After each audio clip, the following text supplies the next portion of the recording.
for this part, 2 is connected to pin number 2 is connected to the switch, pin number 3 is connected to the switch B, and 1 is connected to pin 5, pin 1 is also connected to pin 6, and pin 4 is connected to the output.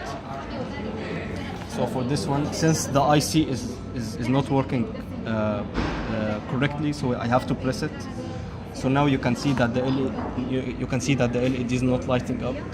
Wait a minute. You can see that the LED is not lighting up if it is 0 and 0. It is 0 and 0, so it's not lighting up. But if we press one of A or B, it's lighting up. So this is A, I'm pressing on A and now it's lighting up. If I press back, so it's a 0, 0, it's not lighting up. If I press on B, yeah, B is lighting up. So this B is 1 and A is 0, so it should light up. So if I try A, also 1, so A is 1, B is 1, so that it should light up. Now if we go to the preliminary work, we see that 0, 0 is 0, 0, 1 is 1, 1, 0 is 1, 1, 1 is 1. So the first part is correct. Now we will go to the second part.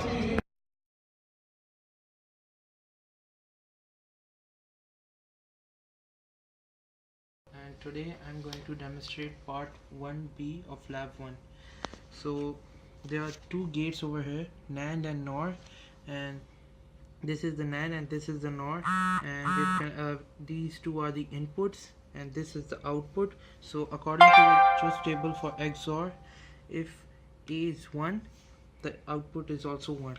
If B is 1, the output is also 1. But if A and B is 0, the output is 0, and if A and B is 1, the output is still 0.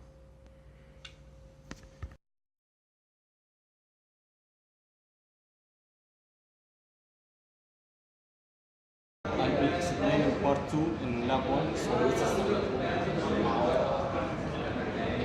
So to measure the VOH, we changed the cursor to voltage mode, and we went to cursor B, and we actually moved the intensity adjust to the top of the channel 2.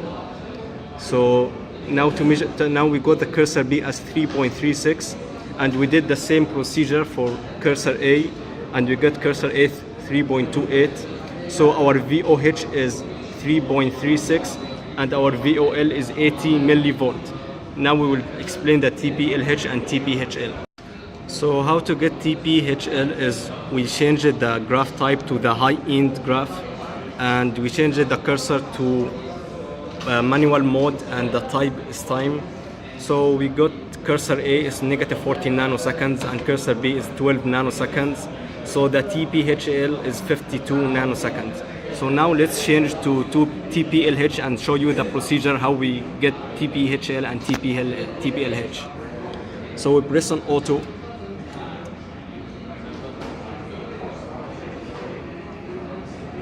And now we have the graph.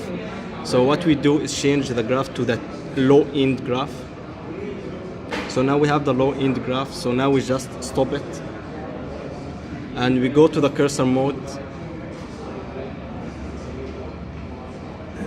So now we go to the mode and change it to manual. Now it's manual and the type should be time. So we change it to time. So now let's measure the TPLH and TPHL.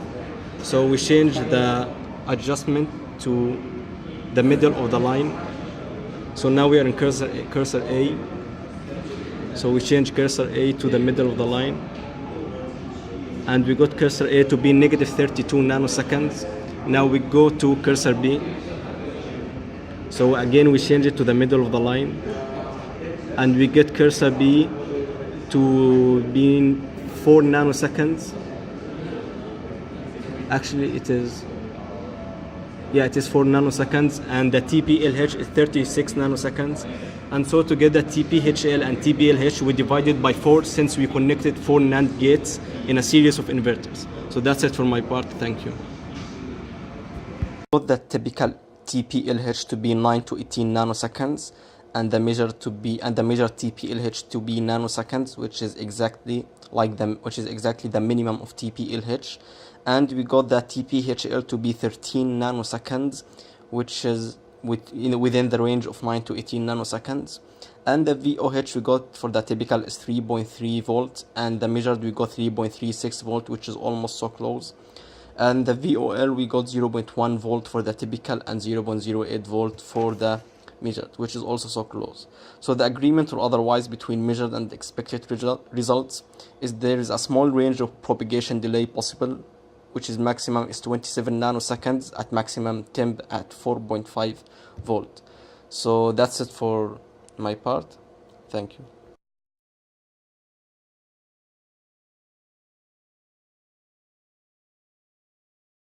So this is the part 3 of lab 1. So over here, according to the we assume that VOL is 0. So we found out that the resistor's value is 120 ohms, and if the input is low, the output is high. If the input is high, the output is low because of the inverted input.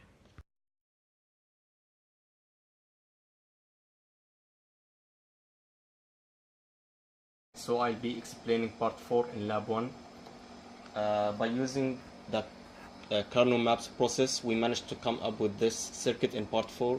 So let's actually see the circuit in part 4. We have two ICs. The first one is the quad 2 NAND input, and the second one is triple 3 NAND input. The inputs used are 3, which is A, B, and C, and we are using one input which is connected in the triple 3 NAND input. So let's actually start testing the circuit. We see in the preliminary work that when A is 0, B is 0, C is 0, we get the result 0. So let's see that A is 0, B is 0, C is 0, so the result is 0, which means the LED is not lighting up. And when C is 1 and B and C and A and B are 0, which gives us the result 0. So let's test that C is 1 and A and B are 0, so the result is 0, so it's right. Now we check that B is 1, A is 0, C is 0. So the result should be 0, so let's test out. So B is 1, A is 0, C is 0, and the LED is not lighting up, so it's right. Now let's test that C is 1, B is 1, A is 0. So B is 1 and C is 1, A is 0. So we see that the LED is lighting up, which means it's right. So the next one is A is 1, B is 0, C is 0. A is 1, B is 0, C is 0. So the LED is not lighting up, which is right. Now we check that A is 0. We check that, sorry, A is 1, C is 1, and B is 0. So A is 1, C is 1, and B is 0. So the LED is lighting up, which means it's right. So now let's check that A is 1, B is 1, and C is 0. We should get 1. So A is 1, B is 1, and C is 0, and it's lighting up. So the last one is A is 1, B is 1, C is 1, and it should give us 1.